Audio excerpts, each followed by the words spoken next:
Well, tell me, who are you and what's your position and how long have you been doing this? My name is Raj Singh. I've been president of Eagle Grips for the last 20 some years.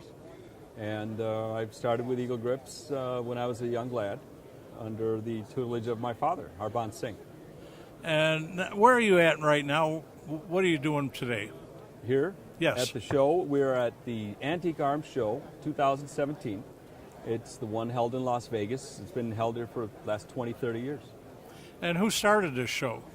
Wally Beinfield. Wally Beinfield. Now, he's passed on like your father, is that correct? That's right. And your father knew him very well? Very well. And how long has your father exhibited? For many years here? Many years. Yeah, this is 30 some years at least. At least. And what makes this show different from the other shows? This is the finest collection of firearms around the world. Not just Colt single actions, but in these rooms you can find double rifles. You can find fantastic Howdah pistols, 1911s, engraved guns, beautiful guns, the finest specimens of art, as well as edged weapons. So they have a lot of knives and swords. And these things are some of them are very historical, going back a very long time. Extremely. So is it fair to say there's a lot of history in this room? Incredible history here.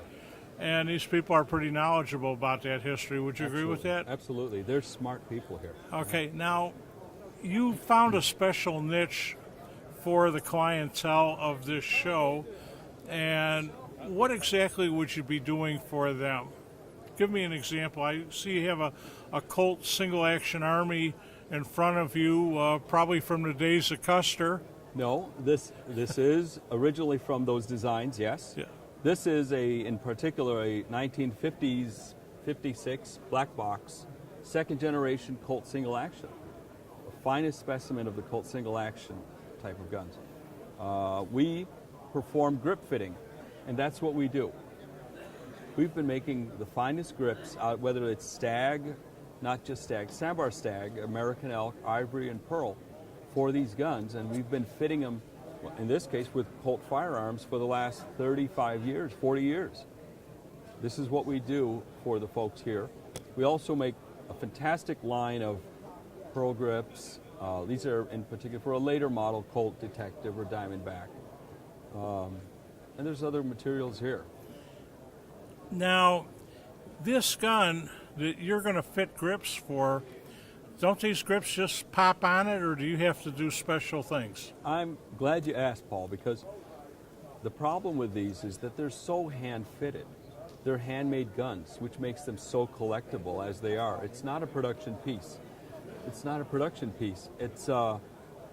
they're hand-fit, they're polished, they're blued to perfection, and that creates a variance. There's a variation here, here, and here, and they need to be custom fit to that particular gun. Each one is different. Right, to that particular gun. So if once these are fit to this gun, this can't be fit to another gun. Very unlikely. So I understand that many of the specimens of your work and your father's work are on display in museums all over the world. Is that a fair statement? Exactly. It's impressive to see now that my dad has passed, the great contributions that he's made to this industry here. So if I go to, for example, the NRA Museum in Virginia, and they have this gorgeous museum, I'm going to find lots of specimens of work that came from Eagle Grips. Things that have passed through your father's hands and some that have passed through your own. Is that correct? Right. That's right. Yeah, there's tremendous artifacts and grips that my father's created here. So you've been born and raised in the United States, and you're a Sikh Indian.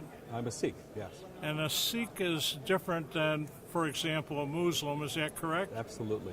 Yes. Absolutely different? Absolutely different. They've been terrorizing you long before they've been terrorizing us. That's right. Sikhs had their own situations to deal with. Yeah. And our situations go back to the late 1600s, fighting the Muslim tyrant kings that were in India at that time. And I know a little bit about history, but it seems for the last 600 or so years that Sikhs have been on this earth, that they've been fighting on the right side of every war for humanitarian reasons, for bringing freedom to people all over the world. Is that a fair statement? Very true. It's a very true statement. And so if I see you on the street and I need help, I see that turban, what can I expect out of you? You can expect a man with honor, dignity, and he has his set of values that are enforced in us very strongly. But what if throughout. I need help? You're going to help me? Absolutely. Sikhs always help. They Sikhs always help. They're wonderful people. Not just I'm saying that. I'm an American Sikh, so I've seen both sides as well. I can go back and forth and see So it. it's fair to say, Raj, that you're an all-American boy. You've been raised in the United States.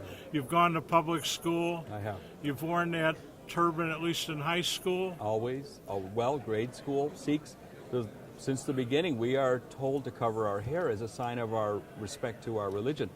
There's a difference with the turbans that Sikhs wear versus turbans that other people wear from that part of the world. Sikhs, a turban of a Sikh is like your cross. It's a symbol of our religion. Whereas many of the other cultures, they just wear it as a hat, as a protection. For us, it is an actual sign of our religion. Now, let me ask you another thing. You know, there's been a lot of Sikhs that have been mistaken for Muslims, and there's been some terrible attacks, stupid attacks of original that have originated here in the United States, and it's just because of misidentification. Is that correct? Absolutely. Oh, show me that thing on your wrist. Oh. The Kara. Kara. Yeah. And so you have that, and if you were in India, you'd probably be wearing a little dagger, right? Right. There's 5 Ks, letter Ks, and this is a Kara, and there are 5 Ks Sikhs have. Long hair, which is called Kase, Kara, and some others too. And Kirpan, which is the sword, is another identity of a Sikh. So when you say the sword, I'm going to say that the Sikh religion is the original NRA of India. Absolutely. Fighting for the rights of people to be able to defend themselves and their loved ones. Absolutely. Absolutely. As instated by our 10th Guru, Guru Gobind Singh, in the early 1700s, that is what he reinforced Sikhs with, reinforced values. Now, do Sikhs try to recruit people into the religion? No. They don't recruit, but they accept. They openly accept. And the Sikhs... So I guess I've known you and your father for many, many decades, and you've never once said I should become a Sikh or... Because you don't do that. No. But if I ask questions, you've got answers. Right. We tried to. Now, is it fair to say what I already know the answer to, and that is that Sikhs basically subscribe to the same golden rule Christians do? Yes. Do unto others as you would have them do unto you. Absolutely. Absolutely. So there's not going to be any nonsense. Nobody's going to be burned or beheaded or... And that is why, back in the early days of India, the Sikhs would not bow down to these Muslim kings, the tyrants, the ones that ruled India. They didn't. So bounties were given to Sikhs, for Sikhs' heads, because they wouldn't. They didn't want to accept all of those types of things. Sikhs believe in one God. We believe in the same creator. We're exactly the same. There's so many values we have. So I'm going to wrap this up with one single question. And I've known you and I know the answer to this, so it's probably not fair that I ask you this as a question. But for the beard and the turban and a religion that is really not different than Christianity in so many ways, there's really no difference between you and any other American lad your age. No, there isn't. I've enjoyed all the great benefits of being in America.